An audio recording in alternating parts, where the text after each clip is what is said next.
Segala puji syukur kami ucapkan kepadamu Tuhan untuk setiap anugerah dan berkat-Mu yang boleh kami rasakan. Kami puji dan kami muliakan nama-Mu, terpujilah Engkau Bapa.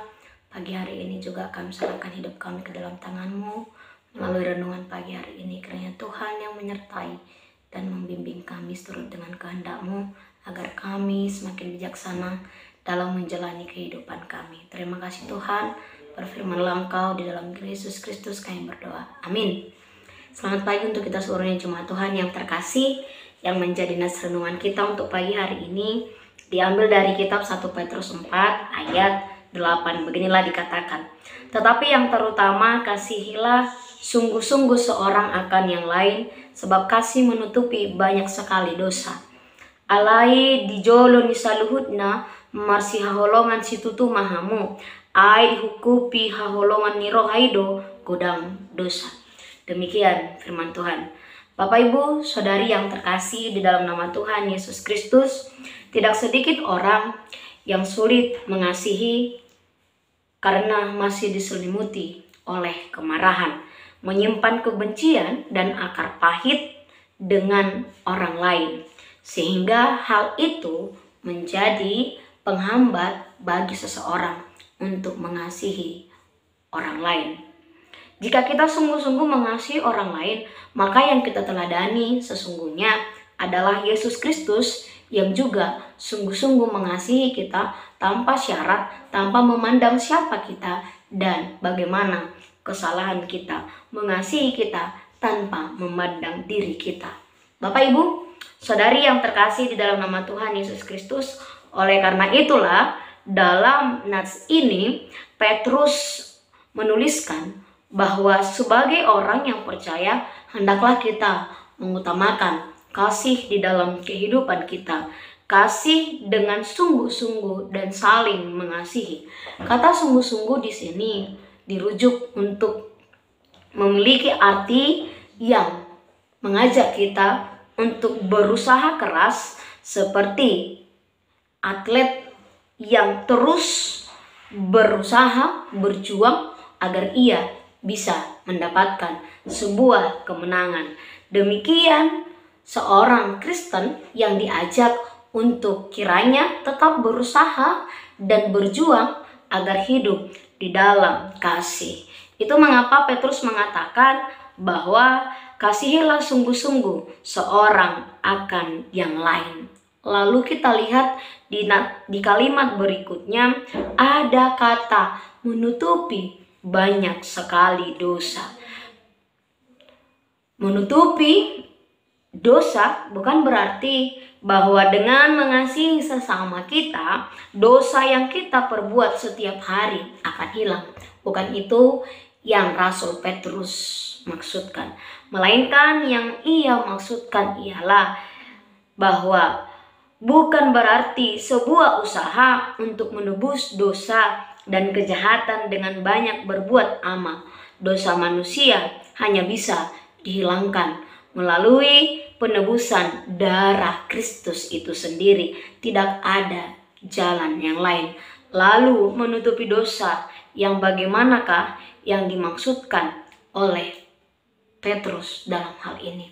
Bapak Ibu Saudari yang terkasih di dalam nama Tuhan Yesus Kristus, kasih seperti sebuah kata yang mudah untuk diucapkan, namun acap kali sulit untuk kita laksanakan, sulit untuk kita terapkan di dalam kehidupan kita sehari-hari. Sampai ada orang yang berkata bahwa kasih tidak perlu didefinisikan, melainkan kasih juga tidak perlu bertele-tele, didiskusikan atau diceramahkan, karena itu bukanlah fungsi kasih.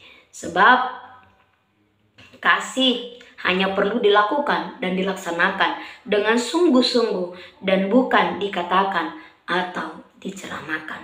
Itu mengapa Petrus mengatakan, kasihilah sungguh-sungguh seorang akan yang lain.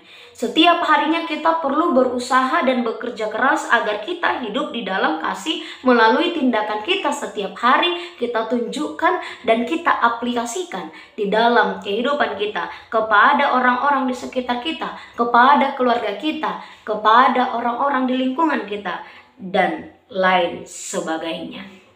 Kasih itu diwujud nyatakan dan perlu diaplikasikan. Sebab ketika kasih itu diwujudkan, maka kasih itu sudah dengan jelas diceramahkan, sudah dengan jelas dikotbahkan dengan sendirinya melalui aksi kita. Oleh karena itu, bacaan kita pagi hari ini mengingatkan supaya kita sungguh-sungguh mengasihi seorang akan yang lain. Bapak, Ibu, saudari yang terkasih di dalam nama Tuhan Yesus Kristus, pada umumnya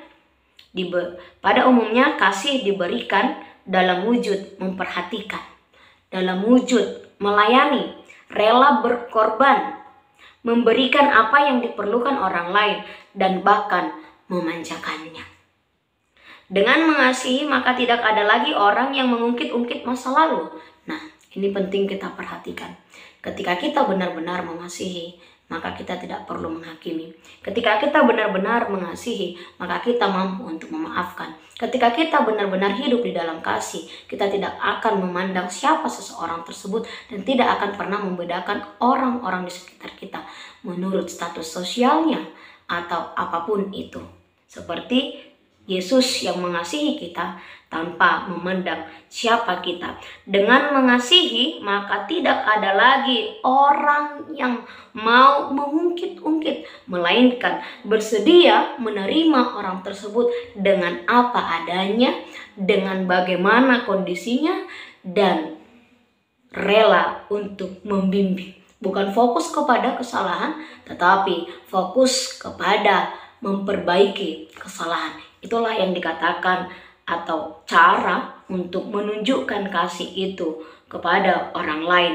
Kita tidak mencari kelemahan karena kasih itu tidak fokus pada memburukkan orang lain, melainkan kita fokus pada peluang apa yang bisa kita kembangkan, tidak melulu mencari kesalahan orang lain. Oleh karena itu, Bapak, Ibu, saudari yang terkasih di dalam nama Tuhan Yesus Kristus, sebagaimana Petrus mengajak kita agar tetap berusaha dengan keras untuk hidup di dalam kasih dan sungguh-sungguh mengasihi orang lain, agar pada akhirnya kasih itu melekat di dalam diri kita sehingga kita bisa menjadi seorang pemenang yang hidup di dalam kasih sebagaimana Yesus juga mengasihi kita. Sebab dengan kasih kita akan selalu menghargai. Sebab dengan kasih kita akan selalu menerima orang lain, bukan menghakimi orang lain. Sebab dengan kasih kita tidak lagi fokus kepada kesalahan orang lain, melainkan fokus pada pembaharuan hidup orang lain. Sebab dengan kasih kita tidak lagi menjadi orang yang penuh dengan rasa curiga sebagai kompetitor bagi dirinya, melainkan kita sebagai motivator untuk mengupgrade diri orang tersebut untuk lebih baik. Oleh karena itu, kasihilah sungguh-sungguh seorang akan yang lain, sebab kasih menutupi banyak sekali dosa. Kasihilah dan tetaplah berjuang dan bekerja keras sebagaimana Yesus juga mengasihi kita. Maka kita juga haruslah hidup saling mengasihi dengan meneladani Kristus di dalam hidup kita. Amin. Selamat pagi, Tuhan Yesus memberkati. Kasih karunia dari Tuhan Yesus Kristus serta kasih setia Allah Bapa dan persekutuan Roh Kudus memberkati dan menyertai kamu sekalian hari ini, esok, dan sampai selama-lamanya. Amin.